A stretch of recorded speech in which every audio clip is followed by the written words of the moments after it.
Welcome to the Control the Room podcast, a series devoted to the exploration of meeting culture and uncovering cures to the common meeting. Some meetings have tight control and others are loose. To control the room means achieving outcomes while striking a balance between imposing and removing structure, asserting and distributing power, leaning in and leaning out, all in the service of having a truly magical meeting. Thanks for listening. If you'd like to join us live for a session sometime, you can join our weekly Control the Room Facilitation Lab. It's a free event to meet fellow facilitators and explore new techniques so you can apply the things you learn in the podcast in real time with other facilitators. Sign up today at voltagecontrol.com/facilitation-lab. If you'd like to learn more about my book, Magical Meetings, you can download the Magical Meetings Quick Start Guide, a free PDF reference with some of the most important pieces of advice from the book. Download a copy today at magicalmeetings.com. Today, I'm with Maria Giudice, a popular speaker and coach, unlocking potential in executives and the people they lead. She is also the co-author of her latest book, Changemakers: How Leaders Can Design Change in an Insanely Complex World. Welcome to the show, Maria. I am so happy to be here, Douglas. I'm thrilled as well. And I got to say, I was totally honored and beside myself when Sunny Brown told me that she was reviewing a book and I was mentioned in it. And I was like, wow, someone noticed the book. So that's super cool. And then, getting a chance to look over the book and get excited about it coming out. And, by the time listeners hear this, it'll be out. And so super thrilled to be with you and talk about it today. Yeah, I'm so passionate about this topic, and so I can't wait to talk to you about it. Excellent. Well, before we get into the book and all of the details of change, let's hear a little bit about how you got your start. How did you even get to this place of writing books and helping design leaders become awesome? Yeah. Well, I'm almost 60 years old, so that could be the podcast all into itself, just to let you know. But I'll try to synthesize it as much as possible. So first of all, I grew up in New York City. I was born in Brooklyn and lived in Staten Island. And as far as I could remember, I wanted to be a famous artist. I really, at a very young age, I started painting. Started painting when I was like 8 years old. And I have an uncle who's in certain circles is a well-known painter. His name is Frank Frazetta. And I just had this dream that I was going to be a famous artist. So then I took the path and went to art school. And while I was in art school, I was studying painting plus sculpture plus photography. And then I started taking graphic design classes. But I really struggled with the concept and the notion of graphic design when I was in art school because it just felt so formulaic. It felt like, okay, I got to pick a good font. I got to pick a good picture. Add a lot of white space, slap it together, call it a day, right? It just felt like really empty to me. And when I was in my senior year of college, I was taking a class and there was a guest speaker named Richard Saul Wurman. And first of all, he didn't look anything like what a typical designer looked like at the time.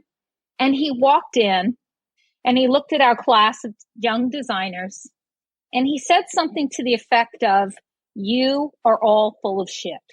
And it was like mic drop for me. It was like, who is this man? I'm in love with him. He said something to the effect that design isn't about you. It isn't about decoration. Design is about helping people make sense of the world. That was that lightning bolt moment for me, where I really understood that design was about being in service to others. And that idea of using your creative capabilities to be in service to others has really been the through line throughout my entire professional career. It really has been my guiding North Star with everything that I've done in life. And so I worked for him right out of school. I worked for him in New York designing guidebooks. And while I was working for him in New York, he got the gig to redesign the Pacific Bell Yellow Pages, which is in California. And so I thought, oh, I could go out to California for a couple of months and, like it was sort of like a road trip kind of feeling. And I thought that the project was really interesting because think about it. You remember having Yellow Pages growing up? Oh, yeah. I don't think they don't exist anymore. But so a lot of the young people who are listening right now are going to be like, what is this? But it was the only thing that connected people and communities together at the time. It was this book that every human being gets delivered once a year on their doorstep that contains information about your community and the people who live in that community. And I kind of consider the Yellow Pages sort of the first version of the internet. And I thought it was a fascinating problem to solve. Like, how do you reimagine something that everybody has? The constraints are enormous, but the benefits can be incredible. I say I accidentally moved to California to work on the Yellow Pages. And this was late 80s. And then shortly thereafter, suddenly Macintosh computers appeared on everybody's desktop. And basically it was like, okay, go figure this out. And so it was like one of those seminal moments where everybody was like a pioneer. It's like, what is this tool and how does it connect and relate to my business, what I do for a living? And it was just this amazing pioneering time because nobody had the context or the clear understanding. It was like a democratic playing field of really trying to discover how to use PageMaker and Illustrator and Photoshop eventually, 1.0 versions, and using like just 2 fonts and just really rudimentary software to create beautiful design work. And that was the first sort of like, oh, wow, I really love this intersection between design and technology. And I was really fascinated about the promise of technology. And then I left, I'm going to jump ahead. I left the understanding business. That's what it was called. Went traveling for a couple of months, came back, started freelancing. I just basically kept getting busier and busier. So I started hiring people. So the next thing you know, I was leading an organization. And then eventually that turned into Hot Studio. 15, 20 years later, it was a large interaction design studio that had everybody from business strategists to engineers. And in 2013, I sold that company to Facebook when I turned 50 years old, which was one of the largest acquisitions that was done to date of a design studio to a technology company. And I worked at Facebook for 2 years. I learned a lot. It was hard. And then shortly thereafter, I went to Autodesk to be VP of design, really helping the company become more human-centered in its approach and methodologies. So that's sort of like the quick cliff notes of a lot of years. I want to come back to something that you shared in the beginning around when you were visited at school and had this epiphany that design was about being in service of others. Yeah. And I think that's a really pure way to describe what so many miss about the term human-centered design. I think people hear it and they think that it's tools and techniques and ways of showing up, but they miss the underlying driver, which is like, really, we need to be in service of others. And that could be customers, or it could be like coworkers. It could be other people in the organization, partners. And so I don't know. I just want to underscore how profoundly important that is. And people miss it. Yeah, no, I totally agree. And and even like, we're going to, fast forward to my like current life where I'm an executive leadership coach. You can see the through line of my career, like first I was designing guidebooks, the Yellow Pages, right? Talk about like creating something that's in service to everybody. Then creating a design studio, building a culture, working with and for clients to create things that, are going to help their customers, supporting employees and making sure that they have an excellent quality of life and that they're motivated to continue to, make great things in the world. And then, my corporate experiences. And then now as a coach, it's like almost like a pure purpose, which is to help motivate and bring out the best in individuals and groups. So it's like really this underlying purpose in life was to kind of be in service to others. Oh, and I'll just leave this here. I'm also an applied shamanic counselor. So not only do I help people from the outside, but I can help them from the inside as well. But the through line is about being in service. Yeah. And, firm believer that it's really impossible to help an organization, help a team, help others if we haven't taken care of ourselves first. It's like, put on your oxygen mask first. Also, as I'm hearing the story, it makes me think about how you've lived so much change. Learning the formulaic approach that was distilled down and generalized and almost commoditized, and then being shown another path that can be in service to others, and then getting into, building a large agency and selling it, and then, moving into enterprise and leadership and now coaching. So lots of transitions for you personally. How much does that influence you as you think about change and helping others synthesize their own change? That's such a great point. And I love what you said about transitions, because that's what it all is, right? And transitions are scary. Change is scary, right? So depending on the context, it could be a good thing, it could be a bad thing.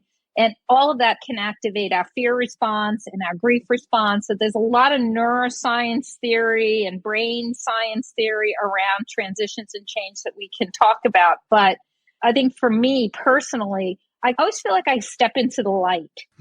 Like I'm very curious, right? I'm very curious, and I'm very much try to stay aware of those moments in life that can become lightning rods to go somewhere different, right?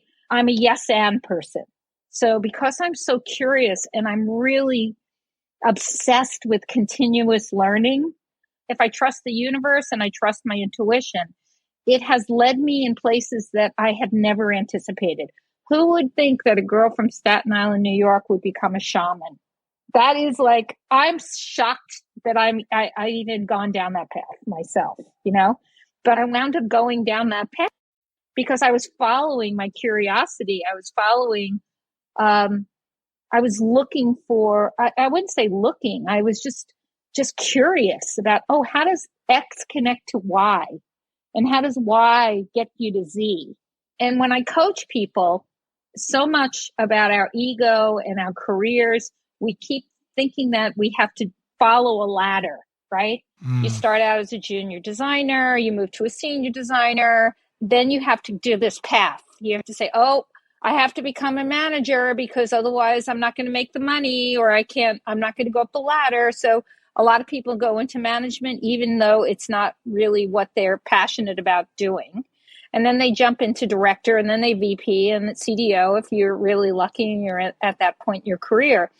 The problem with that, it's sort of like this linear expectation of growth that we have. And it's like the word should becomes really important in our lives. I should be doing this. I should be making this much money. I should have this job title. And, people go up the ladder and you can get there and you can be very successful and you could be very happy, but you could also be very unhappy and still have everything and the money and the title, right? And the problem with that is people lose sight of what's really important to them and what they're naturally inclined to do, what their natural sense of purpose could be in life. And if you can kind of get back to basics and help people figure out what is the thing that lights them up, what is the thing that you do where you completely lose track of time, that doesn't feel like work? Why are you on this planet? Why do you think you were put on this planet? For what purpose in life? Like these kind of real probing questions. And if you put that in the center of a mind map and you start there and you go out, classic mind map exercise, right? It's like a ray of sunshine. You start with what's in the center and then it leads you to these other connections. If you start looking at it that way, you might surprise yourself that you might be happier in a completely different job, doing something completely different that brings you joy. And so that really excites me, to help people find that and to help them overcome their inner critic voice that is always telling them that they should be doing something else based on their position in life. Yeah. And yeah, it's just really powerful stuff. But all of the things that I'm telling you right now are really hard to do, right? We have a very strong inner critic that can dictate or send us down pathways in life that aren't necessarily the best pathways for us. You know, I think there's a couple of forces at play, right? There's the inner critic, plus there's just this like flow of like momentum that's happening. There's like expectations within inside organizations and industries, and people expect you to do things. Like, I bet there's numerous consultants out there that are on the speaking circuit and hate speaking, and they're just doing it because they're supposed to do it or whatever. Yeah, exactly. Right? Yeah. This is what I should be doing right now. 100%. You know, it's like, I'm following the playbook. I was thinking about your use of the word rays of sun emanating from the center of this mind map that you're kind of describing to us. And it brings me back to your comment earlier about you stepping into the light. And so I'm sure it's not a coincidence that you use that metaphor twice, right? And I think that curiosity is so key. And it's one of the things that we often are looking to kind of imbibe in our trainings. And, you know, when we're bringing people together to try to pull that curiosity out, and how can we be appreciative of what's been successful? Because it's so easy to, with all the change that's happening and all the loss and sacrifice associated with change, it's so easy to just get like, you know, worn down. And so there's a lot of stuff we can't control, but what we can control is the moment and what we're seeing and the path, you know, that what light do we lean into? Yeah. Yeah. A lot of us, including me, we have lived in the future, right? We're always thinking about the future and where we should be. Again, should comes back, right? That a lot of times we have to kind of like really get present and stay in the moment and see what's there. And I think that has something that I have been really working hard on doing for myself over the last couple of years. It's so hard for me to stay in the present, but I work on it every day. I meditate every day to force myself to start in the present moment. But you talked about curiosity. And one of the things I have talked about, starting with my third book, Rise of the DEO, I talked about that designers have these inherent superpowers, these incredible superpowers that when they apply it to the business context, they can make incredible things happen in the world, right? And it's not just designers, it's people who embrace their own creativity, right? Because we're all born creative. So, when I say anybody could be a designer in sort of the abstract context, we could all think like designers, right? And when we think about these superpowers that designers have, being a natural change agent, the whole definition of design is to change something, right? So it's in us. Then there's risk-taking, being intuitive and analytical, being a systems thinker, being incredibly people-centered, and finally getting shit done, right? These are things that we are trained to do as designers. And when you take those out, and curiosity is part of that, right? It's part of the creativity process. When we take out those qualities and we apply them into business, you can make incredible things happen, not only for, products, but the people that you serve and the people that you work with.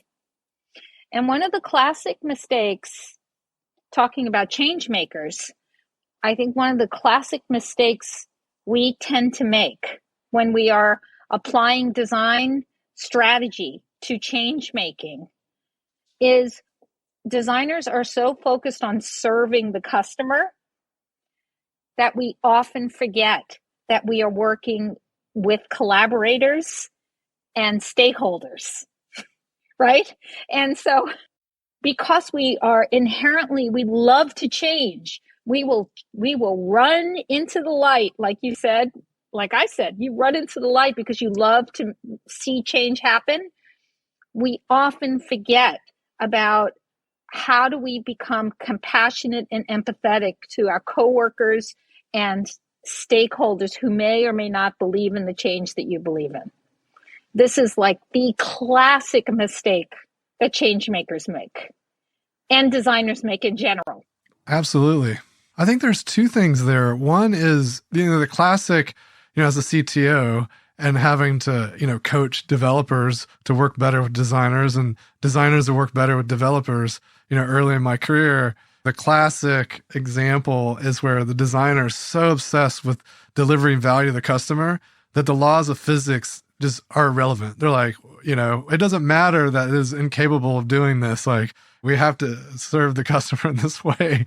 And I think that's an example of what you're talking about, right? Like being empathetic to the fact that the developers have constraints they have to work with. And it's not because they're trying to be difficult. I mean, some are, right. But just understanding that there's sacrifice that people are having to make and change. And there's work that people have to do, and just honoring that and just being attuned to it. It's really important.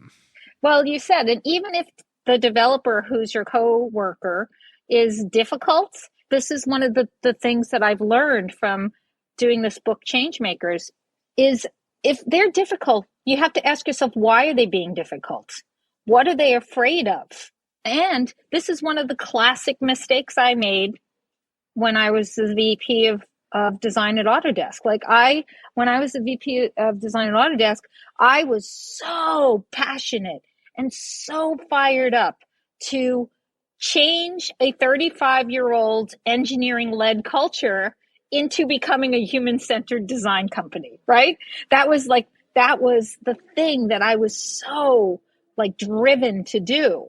And I was so passionate, and I had all these initiatives, right? But I didn't pay attention enough to people who did not believe in the same ideology that I believed in. Mm-hmm. I didn't pay attention to the people in organizations that have been there for years and years and years, who are tired of people like me coming in and saying, we're going to change everything, right? I didn't pay attention to stakeholders who had competing priorities. So I made all of these mistakes. And again, I'm a senior person. I have been in the design industry for about 40 years, and 35 years. I don't want to make myself too old, but it's been a long run. I have seen a lot. I have lots of wisdom. I have lots of experience. And yet I went into an organization and made these rookie mistakes, not being compassionate or empathetic around the conditions to which I'm working in, with the coworkers and the stakeholders and the entire environment. And I think it's so ironic, right? Because I started off telling you, design is being about the service to others, but we make that classic mistake that we think, we are serving our customers. 100%. And so when we talk about change, in a lot of ways, change starts with us. Change starts with our own self-realization and actualization of how we show up.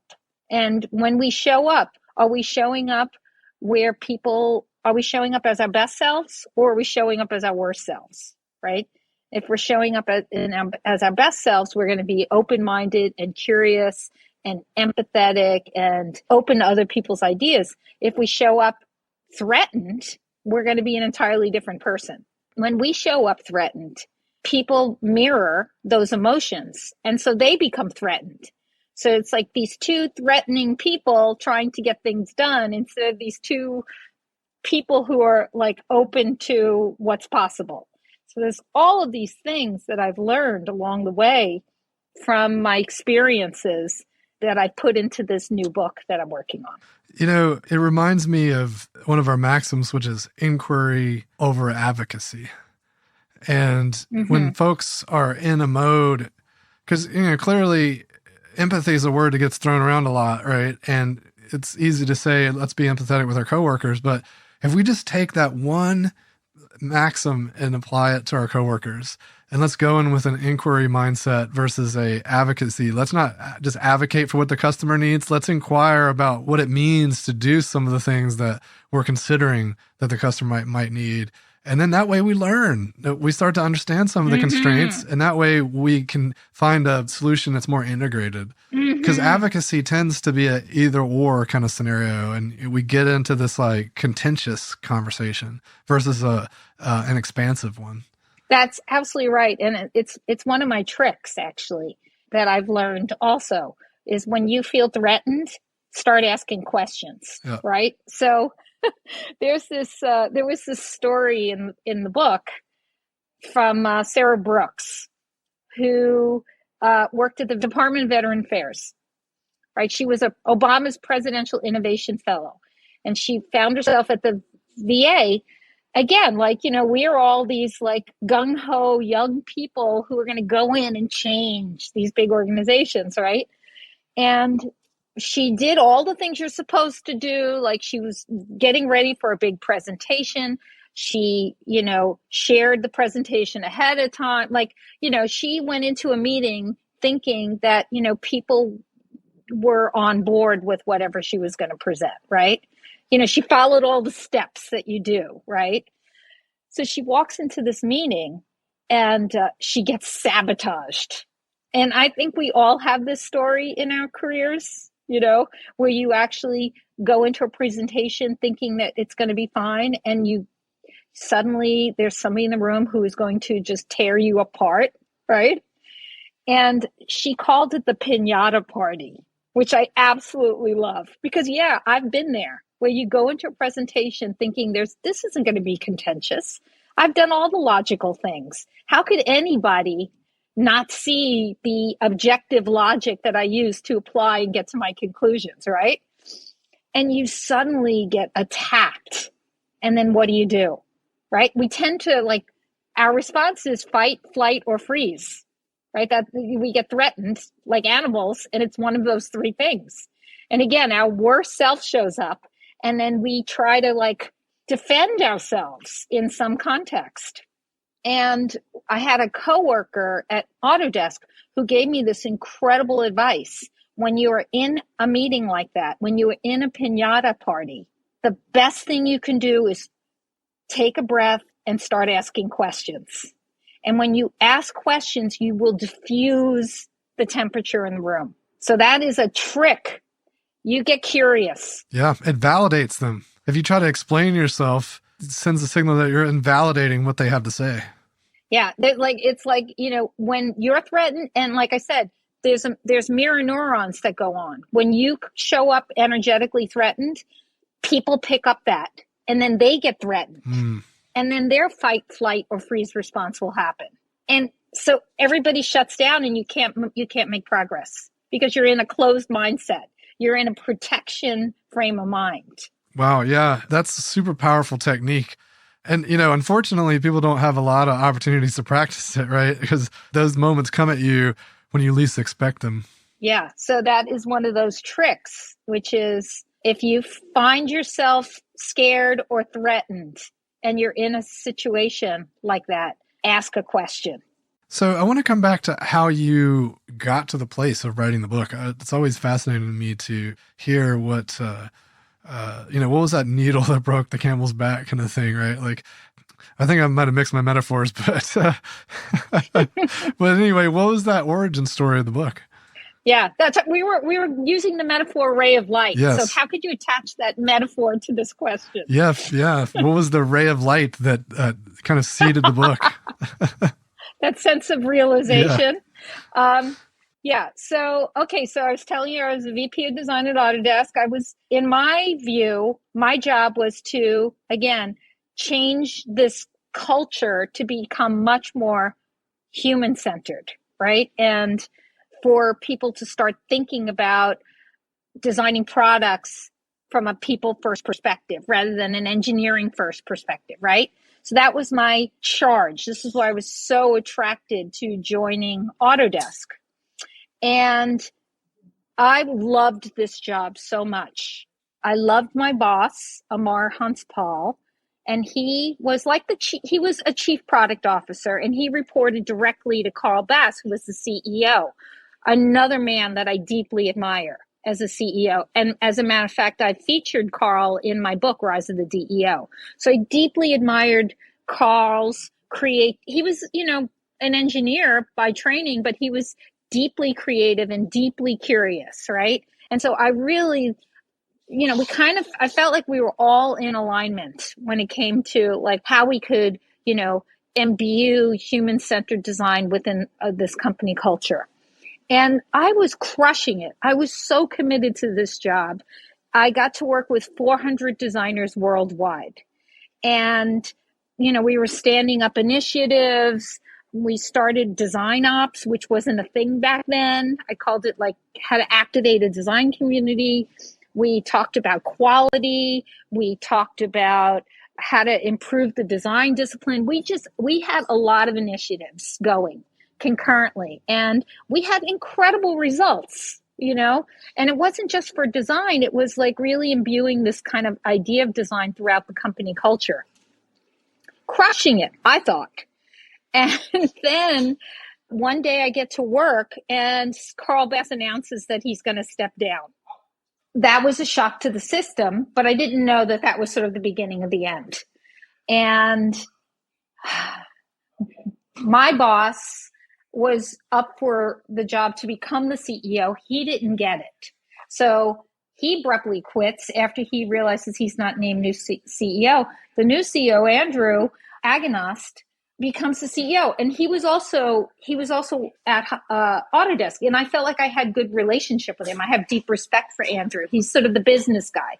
Amar was the product guy. But it was a change of leadership. And what I'm telling you is something that happens to so many people in positions of power. Suddenly their champion leaves.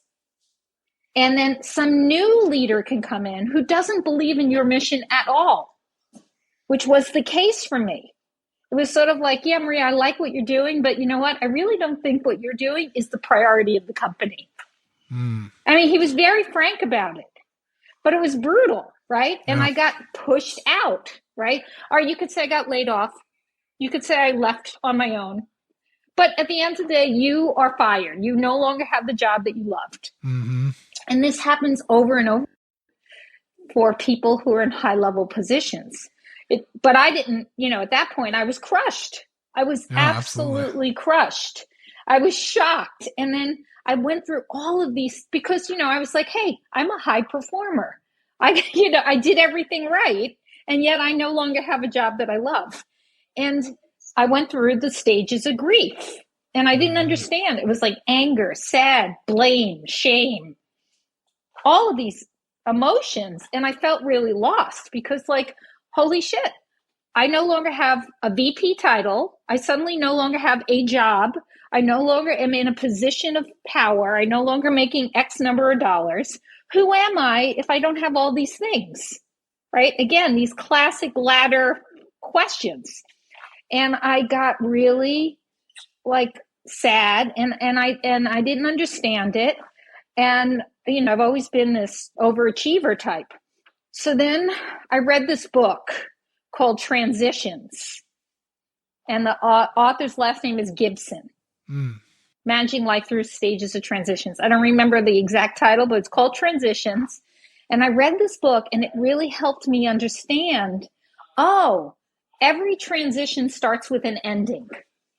And even if you're like getting married, there's an ending of the life that you had stepping into this uncertain future of what your life could be. And whenever there's an ending, it triggers stages of grief because it's about loss. That's why we have ceremonies around that stuff. That's why there's bachelor parties and, we kind of memorialize these moments and allow people to kind of somehow acknowledge that transition. I always like to tell people, Superman just doesn't move from Clark Kent to Superman. He goes into the telephone booth. There's something that's happening in that transition. And I think that's an important concept for folks to embrace and understand. Yeah. And to recognize it's emotional and you're going to feel all the feelings. Yes. And it's like grief. You can't like rush grief. You have to move through it.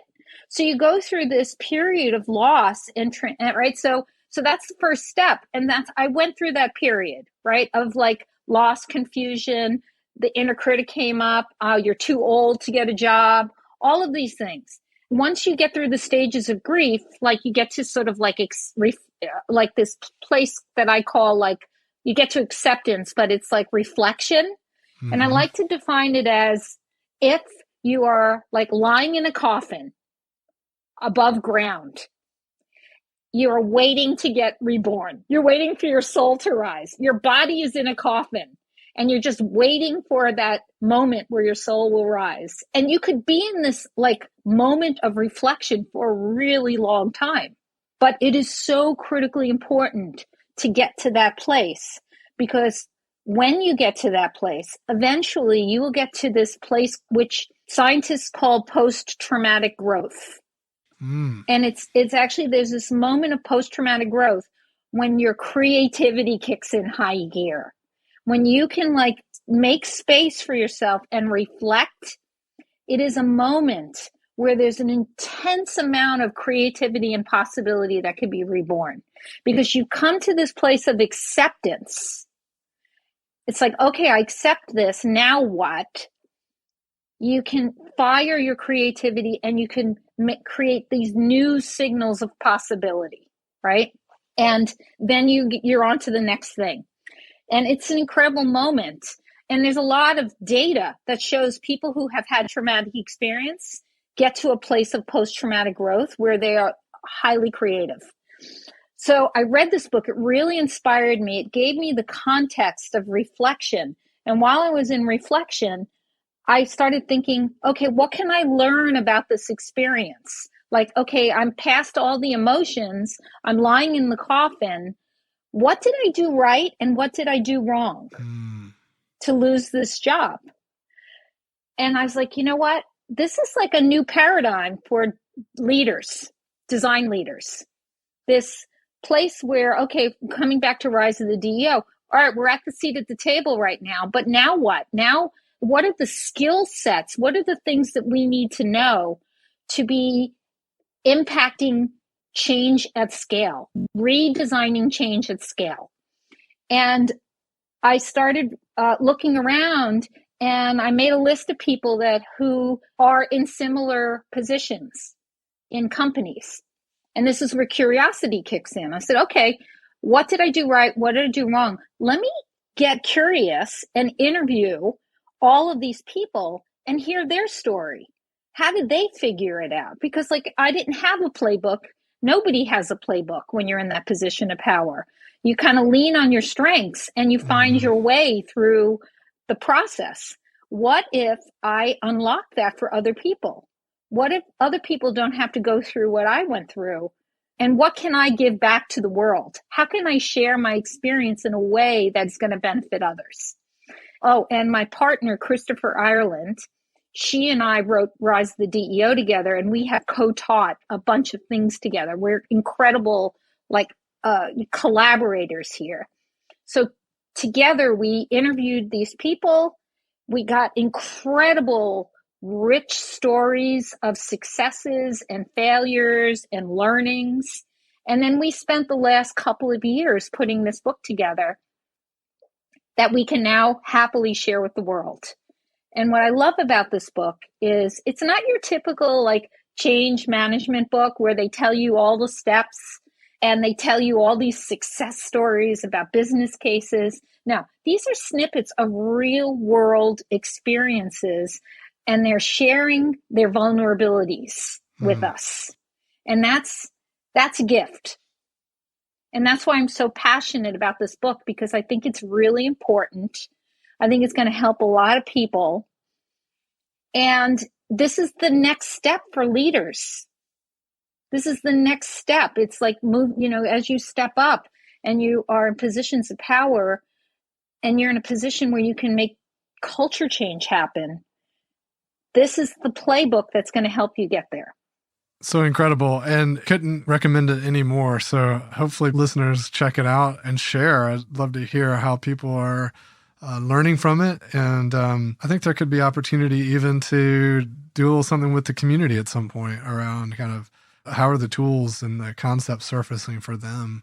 So maybe we'll have to come back to that once the book's out. We got time for another story. You had mentioned the Angela Long story, and I thought it was really fascinating too, hearing about your points around, the transitions and this kind of post-traumatic growth, and having to be okay with the fact that, we're not going to always be successful, but when there might be progress, there might be learning that, it might still be beneficial to do the work we're doing, even though we don't get the outcome we were kind of anticipating. So I'd love to hear a little bit more about that. Yeah. Well, one of the things about designing for change, you are never done and you will fail. Those are the two things you're going to need to know. Okay. That you're going to join a process, you're going to make progress, you will ultimately fail. A lot of these people who are in these positions of change makers, they go in knowing that it's going to be a short tenure, right? And so it requires a lot of what John Maeda calls courage and audacity, right? It takes a lot of courage to be in a position of change. And it means that you have to change your own internal point of view about what it means to be successful. And it's not about accomplishing a goal. It's about making progress. It's about moving the goalpost forward so that the next change maker could take that goalpost and go further down the field. And so that's something to get used to is like, yeah, you are never going to be done. You're ultimately going to fail. And then you're leaving the mark for somebody else. And so one of the people I interviewed in the book was named Angela Lang. And she's the executive director of Black Leaders Organizing for Communities in Wisconsin.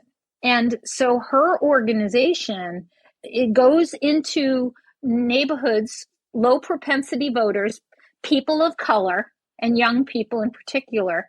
And they go into communities and build relationships with the local community so that they can be more informed and get out and vote for the candidates that they believe are going to come into power to create change that they want to see in the world.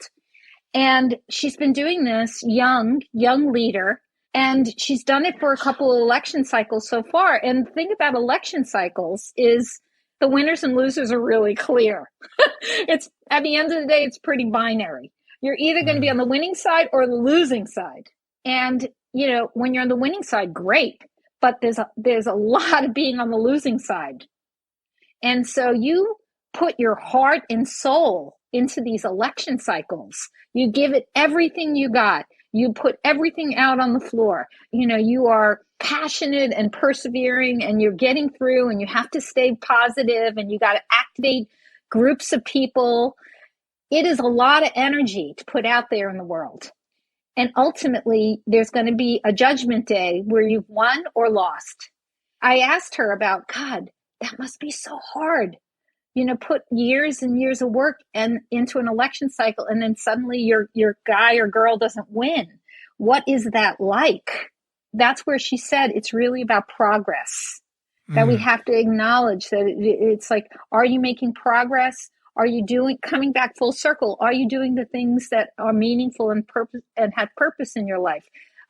She really believes in that she can help change the state of Wisconsin, which incidentally has an impact on changing the US, which then impacts the world, right? And she's like, a lot of this is about resilience, courage, and audacity, but also self-care. And, making sure that you're taking care of yourself and making sure that you could be disappointed and you can go through the stages of grief. But eventually you're going to have to pick your pants back up and you're going to have to go out there because you got to do what you believe in. And it just inspired me greatly, this idea, this notion that failure is inevitable. And yet this very, very courageous woman is getting out there and the fight continues and just lean into the progress. Progress goes backward too, right? So it's not just about moving forward. In these election cycles, you can see it in the world, there are cycles where you feel like you're taking leaps backwards. And that also you have to realize is part of the process, that progress is not always about moving forward, but you have to have the belief and resilience to keep pushing that goalpost, moving goalposts down the field.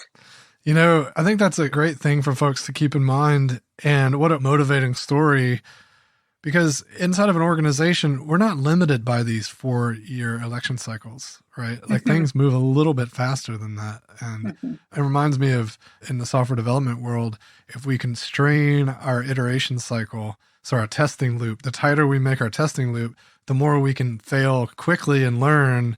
In hardware, nowadays, they can do more rapid prototyping with 3D printing or quick PCB boards, et cetera. And I think organizations have that luxury too. We don't necessarily switch out CEOs every year or every week, but there's certain cycles that we can lean into and learn more quickly. And, people can do it on these 4-year election cycles and still have the courage to keep going. I think we can do it inside companies too. Absolutely. Absolutely. And just remember, it's like, you got to be persistent and be resilient, and you got to believing that you're doing the right thing in service to others. Absolutely. And, there is, I think, a tendency for folks to look elsewhere when some of these failures or challenges pop up. And, I think sometimes that can be more difficulty because the same challenges are going to be found everywhere you go. And, I think it's really making sure to dial in that, the sensors and the signals that you're picking up on, and making sure that, hey, is this just difficult because it's difficult? Or is there something really unworkable here? Because certainly in your story, Angela's not moving out of the country because they didn't get the results they wanted. Right. So, something to think about, because there could be a reason to stick around because of the social capital and all the successes you've already made and the learnings that you have. You're going to have to repeat all those somewhere else.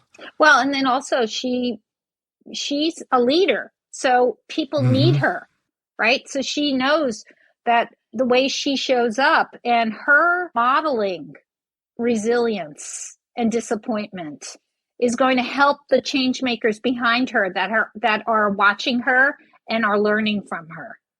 So unfortunately, we're getting to a point where we're going to have to end. And I want to give you an opportunity to leave our listeners with a final thought.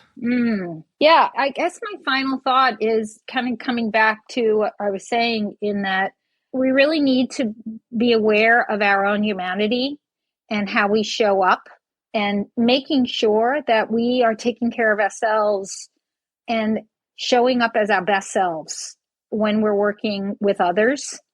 And it's okay to be, put those inner critics, they're going to come. Those inner critics are going to come and tell you can't do something. They're going to tell you you're not enough.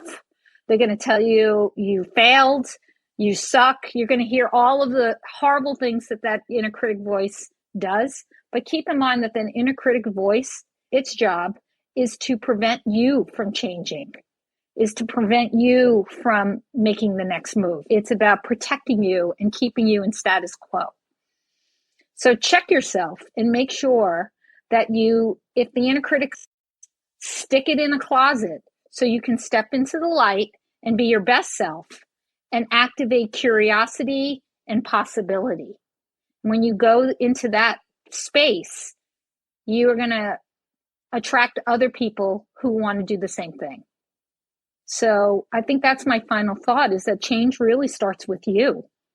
And when you are in a good place, others will follow you. Love that. And Maria, happy to step into the light with you anytime. It's been a total pleasure, and hope the listeners check out the book and enjoy it as much as I do. Also, we'll have to figure out a way to collaborate again sometime soon. Well, I definitely want to come to your conference at some point. So it's been on my radar for a very long time. I learned about it in the pandemic, and I go, I want to go to this conference. And so hopefully the stars will align and I will be able to join you in the real world one day. Yes, that would be lovely. Again, thank you so much. We'll talk again soon. Okay, thank you. Thanks for joining me for another episode of Control the Room. Don't forget to subscribe to receive updates when new episodes are released. And if you want to know more, head over to our blog where I post weekly articles and resources about radical inclusion, team health, and working better. VoltageControl.com.